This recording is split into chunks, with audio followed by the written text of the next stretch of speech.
وقتی میگه این زن بر من پیشنهاد کرد که 100 دینار بر من میدهی، مرحمت من برای تو آن چیزی که میخوای آرزوی دلت را برآورده میکنم. با یک حال زاری میگه 100 دینار را پیدا کردم در دستش دادم. وقتی این دختر عمکی من میگه با پشت غلطانیدم، در بین پایهای او داخل شدم، بناگاه این دختر عمک میگه گشته گفت السلام علیکم و رحمت الاسلام. برای سرحد اومدیم برسیم مقصد. برادر چه گذشته کردن؟ این مرد میخنده، گپ میزنی میخنده، گپ زدن هم میتونه کراچی.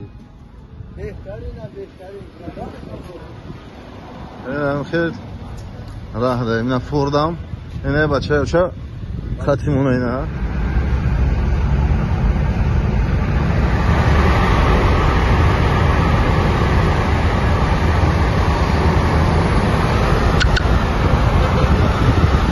салом дӯстон, бисёри шумо аз простатит тағмисӣ мекашиде. марҳамат бародаро, ба шумо тавсия метавонам полноценный курс лечения барои простатит. иншаллоҳ ки ҳам мардонага ба хоҳад мекунад, ҳамчунин желаниям хобагия хуб мекунад, ҳам барои гурда, меъда, қади рӯдуҳо беҳад эффективнай. трилибус масин, 2 дона равғани хилба, 1 та қисал ҳинди, 2 пачка фитосвеча. трилибус масин бародаро муҳлатам хобагия дароз мекунад, танара ба хоҳад мекунад, фоизи мания баланд мекунад, желаниям хобагия хуб мекунад. равғанои хилба раи пешобаҳоӣ мекунанд, гардиши хуна тез мекунанд. чунин бародаро санг намаки гурдаро мерезонанд, барои гурда воспалениша мегиранд. қисал ҳинди боша против микроб ёрдам мекунад, ҳамчунин бародаро воспалени простатаро мегирад. фитосвечаҳо бошанд бародаро барои воспалени простатаро гирифтан ва раҳи пешобро ҳуй карданай ва ҳамчунин бародаро барои желаниям хобагитва хуб карданай, барои воспалени қади рӯдуҳоро гирифтанай. марҳамат бародаро, занг бизанед, полноценный курсша ба нархи арзон ба ҳама шаҳрҳо дастовка мекунем.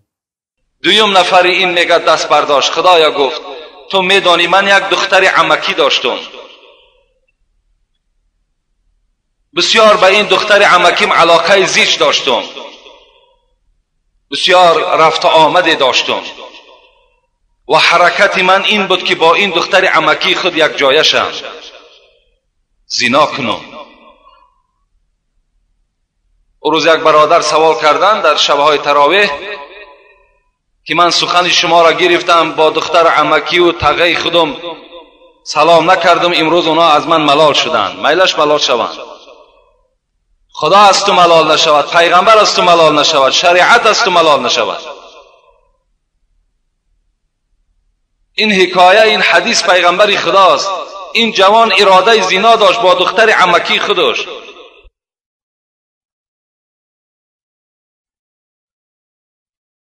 وقتی میگه این زن بر من پیشنهاد کرد که 100 دینار بر من میدهی، مرحمت من برای تو آن چیزی که میخوای آرزوی دلت را برآورده میکنم. با یک حال زاری میگه 100 دینار را پیدا کردم در دستش دادم.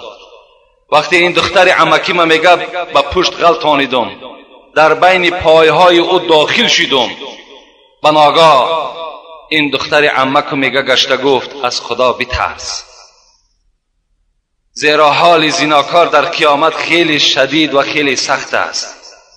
از خدای خود بترس.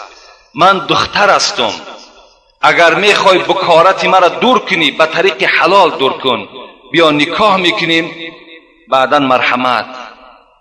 وقتی میگه این سخن من شنیدم از این دختر عمکم که از خدا بترس، خدایا من از تو ترسیدم و در حالتی که در نزدیکترین وقت این کار انجام میدادم از جای خود خیستم و آن شلوار خدا پوشیدم و به خاطر تو از ترس تو از بالای این دختر عمک خود بیراه شدم. خدایا اگر این عمل به تو پسند آمده باشد، این سنگ را از بالای ما دور انداز. خداوند که میدانست که این عمل صالح بنده صالح بود، از برای خدا بود، کمی میگه با سنگ بیراه شد. سیوم این جوان چی گفت؟ خدایا گفت تو میدانی من یک کارگر را آورده در خانه کار فرماندم و حق او 1 کیلو گندم شد. وقتی من بر او کس دادم وی نگرفت، وی رفت. این کیلوی گندم او را من در زمین پرتافتم. آهسته آهسته از این 1 کیلو من به چندین گاو و به چندین گوسفندها رسیدم، حتی چوپانها خریدم. بعد زمانی چند این مرد آمد گفت حق مرا بده. من گفتم این چراگاه، این چوپان، این گاو، همه این از حساب تو است، از حساب همون 1 کیلوی گندمی که تو نگرفتی این ما در زمین پرتافتم، همه این از همون حساب است. گفت مرا مسخره میکنی؟ گفتم نه مسخره نمیکنم، بلکه من از خدا میترسم، والله که این از حساب توست. همش گیر، همش میگه گرفت. این من خدایا از برای تو کردم، اگر این عمل من صالح باشد، بی ریا باشد، خدایا این سنگ از بالای ما دور کن.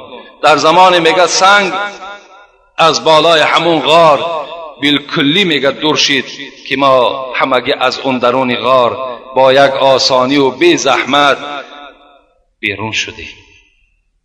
ببینید عمل صالح در دنیا چگونه انسان نجات میدهد، در آخرت هم البته ما و شما را نجات میدهد. منم افتتاح سخنم همین بود که برادرای عزیز، یک روز بود، روز جمعه اول ماه رمضان بود. امروز جمعه آخری از ماه رمضان است. 1 ماه از حیات همه ما و شما گذشت. کار کنیم، بادروا بالاعمال صالحه را فراموش نکنیم. پیغمبر خدا گفتند در عملهای صالح سراسیمه باشین که حیات شما تیز میگذرد. چقدر حرکت کنین، هر روز هر ساعت غنیمت بشمارین، فقط در کار خیر، در عملهای صالح استفاده کنین، زیرا که مرگ الموت یأتی بغتة، شاعر عرب میگوید مرگ ناگهان به سر شما میآید، دیگر شما در اون حالت توبه کردن نمیتوانید و عمل صالح را دیگر انجام دادن نمیتوانید. مرگ هر لحظه در پیش خود ببینید. میخواستم چند سوال‌های هست، این سوال‌ها را جوابش به شما میرسانیم ان شاء الله. جمعه آینده در باب باز همون نشانه‌های قیامت بر سمع شما میرسانیم. امروز باشد یک چند سوال است و باقیش در باب عید گپ میزنیم. السلام علیکم داملای شخصا برای من خیلی عزیز، خداوند پدر و مادر تو را داخل جنت گرداند. خواستم نامم را ذکر کنم لکن نامم کتابی نیست، ذکر نکردم. بعد جواب سوالم یک نام برای من بگذار، او را من انتخاب میکنم. این برادر یگان نام داشته است که غیر کتابی بوده است و از ما طلب کرده است یک نام خوب برای ما نصیب، یعنی اعلان کن، همون نام من است. این برادر من وقتی مکتوبش خواندم خواستم نام این برادر عبدالرحمن، فراموش نکن. وقتی عبدالرحمن ما ذکر کردیم کراما کاتبین یعلمون ما تفعلون، این کراما کاتبین نام تو را در همون نامه اعمال تو، چگونه که در پشت یک دفتر ما و شما نام خود می نویسیم، در پشت کتاب تو می نویسد نام تو، دیگر اون اولا نه بلکه عبدالرحمن است و روز قیامت تو را به نام عبدالرحمن صدا می دهند. این برادر چی گفته است؟ میگویند که بالای سر پیغمبر خدا شکمبه پر از نجاست را پرتافتند. آیا این درست است یا نه؟ برادر عزیز، این حکایه اصل دارد. پیغمبر ما و شما بسیار عذابها کشیدند، بسیار رنجها دیدگی هستند. هیچ روز خوب رسول اکرم گذراندگی نیستند. جایگاه خوابی که امروز ما و شما نرم خواب میکنیم این گونه جایگاه خواب نداشتند.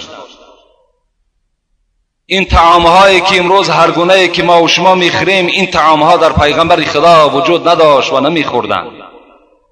و این ساعتهای درازی که ما و شما استراحت میکنیم این استراحتها از بالای سر پیغمبر خدا برداشته بودند. یک مسئولیت کلانی را رسول اکرم حس میکردند.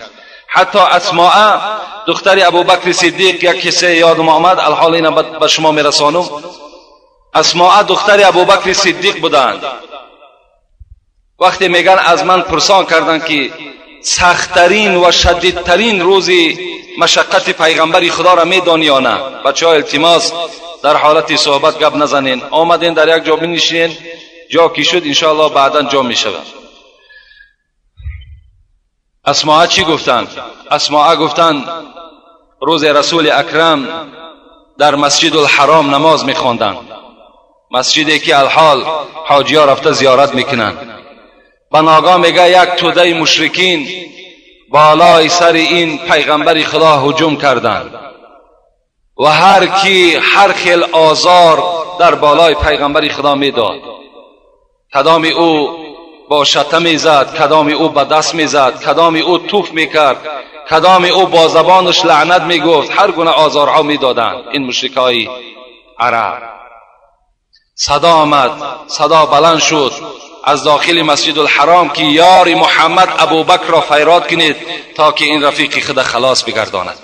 اسماء میگه ابوبکر نزد من بود، پدر من که بود نزد من نشسته بود و همان روز میگه 4 گیسوی میگه کشال کردگی داشت، یعنی 4 گیسو، 4 همون موی های بافته ای که میگیم 4 موی بافتگی میگه خیلی زیبا میگه بافته بود و نزد من نشسته بود.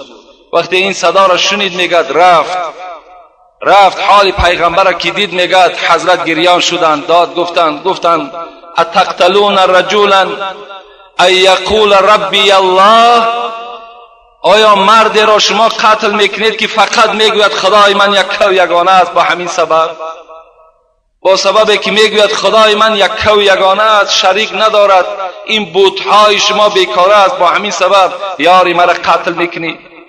این سخن وقتی میگه از ابوبکر شنیدن، همگی میگه بالای ابوبکر غور کردن، رسول اکرم بیراه کردن. اسما میگه ابوبکر وقتی به خانه آمد میگه همان گیسوهای کشالی که داشت میگه وقتی آهسته میگه میقپید، گیسو خودش میغلطید، میگه از حساب بسیار کشیدن و از حساب آزار بسیاری که بالای سر ابوبکر دادن، این گیسوها هم میگه دیگر بالای سر ابوبکر نماند. برادر عزیز، ابوبکر هم آزار کشیدن، عمر هم عذاب کشیدن، عثمان هم عذاب کشیدن، علی هم عذاب کشیدن، تمام صحابای پیغمبر برای اسلام عذابها کشیدن، رنجها دیدن، جانهای خود چکار کردن؟ جانهای خود از دست دادن. رسول اکرم میگه روز در مسجد الحرام بودن. این سوال جواب برادر است. عبدالله ابن مسعود روایتش میکند، در صحیح بخاری هم میگذرد، میگوید وقتی که سجده طولانی میکرد پیغمبر، سری خود که در زمین میگذاشت، بی نهایت دراز سجده میکرد و گریه میکرد برای غم امتش. ابو جهل همراه میگد هشام و همراه عتیبه و همراه عقبه ابن معایط، همراه ابی ابن خلف، 7 دشمن خدا میگه یک حلقه نشسته بودند. خیال شونم این عمل ابو جهل نگذشت. ابو جهل برداشتن آمدن بالای کتف پیغمبر خدا، این شکنبه را پرتافتن. چنان میگه شکنبه کلانی بود. عبدالله ابن مسعود میگوید که من خرد بودم، من اگرچه سین سالم کلان بود لکن جوستم که خرد بود، میگه من توانایی این شکنبه را از بالای پیغمبر بیراه کردن نمیتوانستم. لکن میگه صدا وقتی که به فاطمه رسید، فاطمه میگه گریان آمد و حال پدر خدا که به این صورت دید، شکنبه را میگه از بالای پیغمبر خدا بیراه کرد و با همان کرته و با همان لطه خود میگه شانه و روی پیغمبر خدا را پاکیزه میکرد.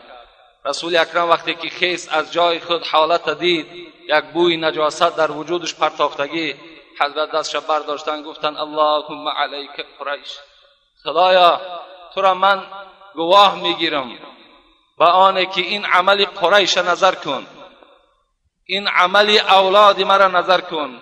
خدایا گفت پروردگارا اینها را در عذاب خودت گرفتار کن. دیری نگذشت میگه جنگ بدر شروع شد، این 7 طایفه در جنگ بدر کشته شدند. البته این حکایه حق دارد، حقیقت دارد. رسول اکرم آزارهای خیلی زیاد کشیدند. ما امتی بی پروا نشیم، ما امتی بی غیرت نشیم، امتی شیم که چگونه که رسول اکرم دلسوزی داشتند ما هم دلسوز باشیم. در عملهای پیغمبر خدا با دندانهای کرسی عملهای پیغمبر خدا را مستحکم بداریم. بر هر یک گپی هر یک دشمن خدا ما و شما فرسوده نشیم، دل شکسته نشیم. باید که دین اسلام را چگونه که با این مشقتها آوردن ما و شما با آسانی از دست ندهیم.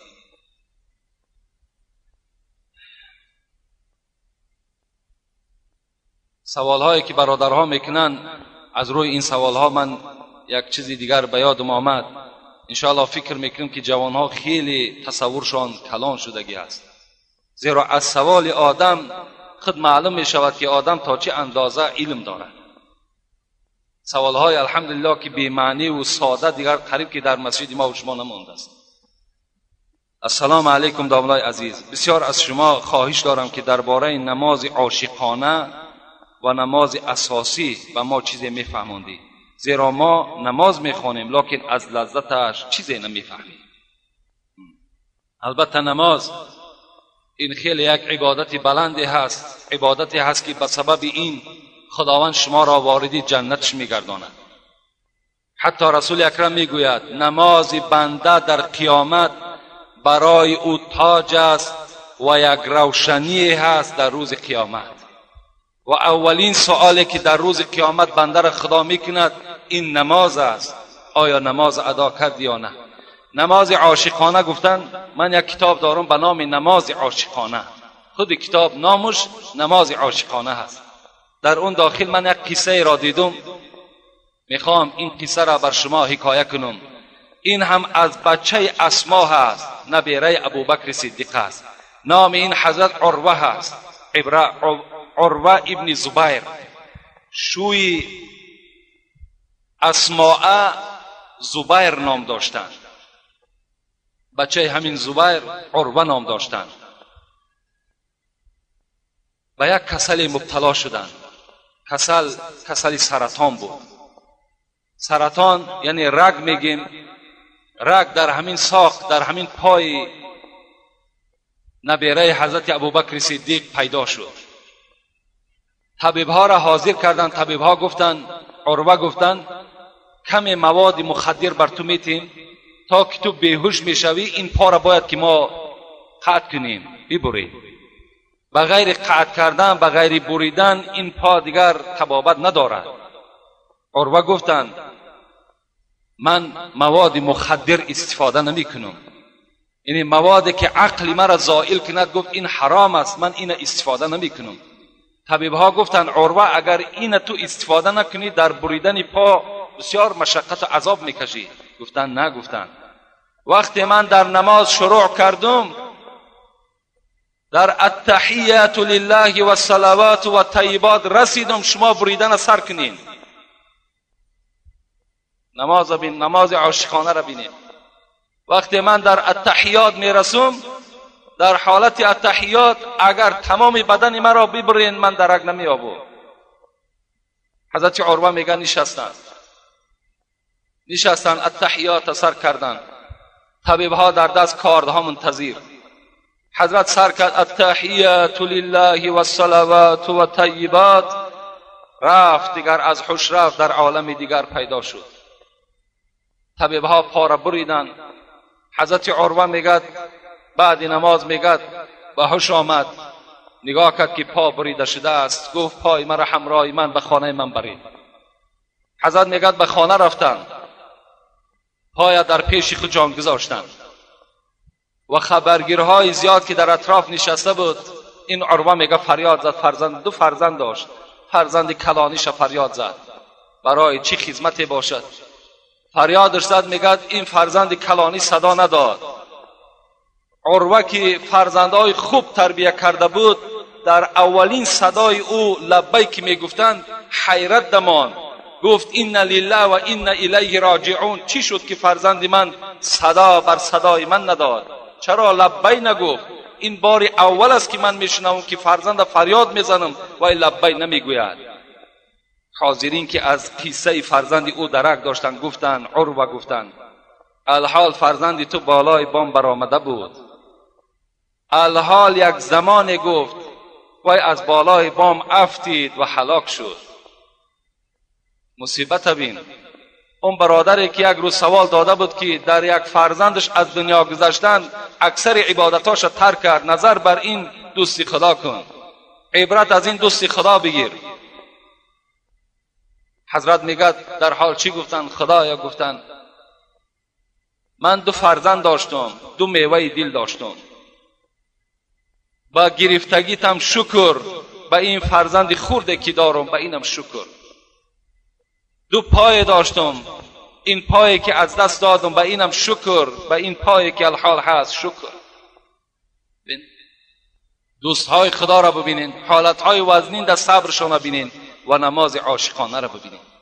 این است برادر عزیز یک لحظه از نماز عاشقانه. فکر میکنم البته این برای همین سوال این دادگی برادر کفایت کننده است. لیکن این گونه قصه ها خیلی زیاد است، خیلی زیاد است. سلام بابای داملا، بعضا آدمان را میگوییم که چرا نماز نمیخوانی؟ میگویند که نمازخوانها کجا را گرفتند. البته این صدای هست که اولین بار نیست. من بر شما باز میگم برادرای عزیز، در سخن هر یک انسان شما دل شکسته نشوید. التوفیق شیء عظیم لا یعطى الا بعبد العزیز. پیغمبر ما و شما میگوید توفیق، خدا ترسی، نمازخوانی این یک عبادت خیلی بزرگی هست، یک چیزی خیلی بزرگی هست که خدا فقط بندگان دوستدارش میته، هر بنده را نمیته.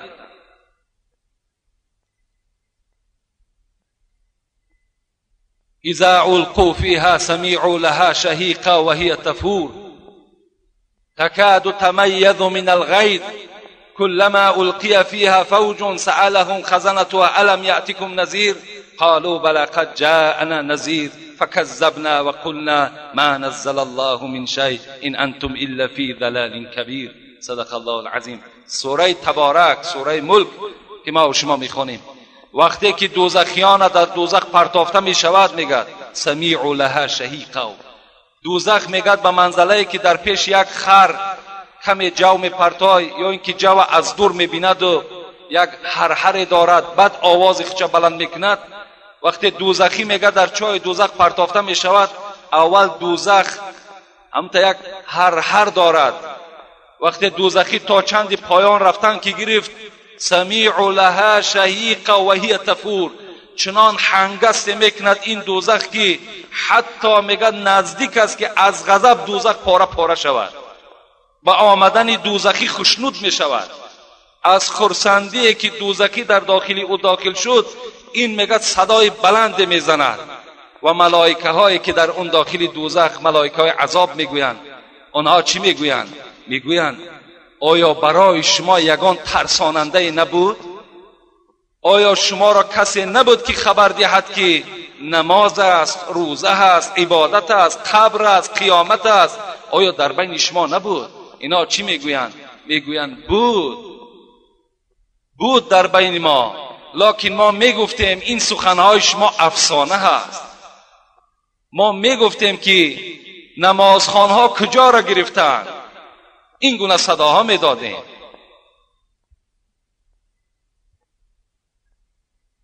این صدای همین انسانی میشود که در روز قیامت از داخل چاه به سوی ملائکه عذاب این چنین جواب میگوید: ما سلککم فی سقر قالوا لم نکن من المصلین.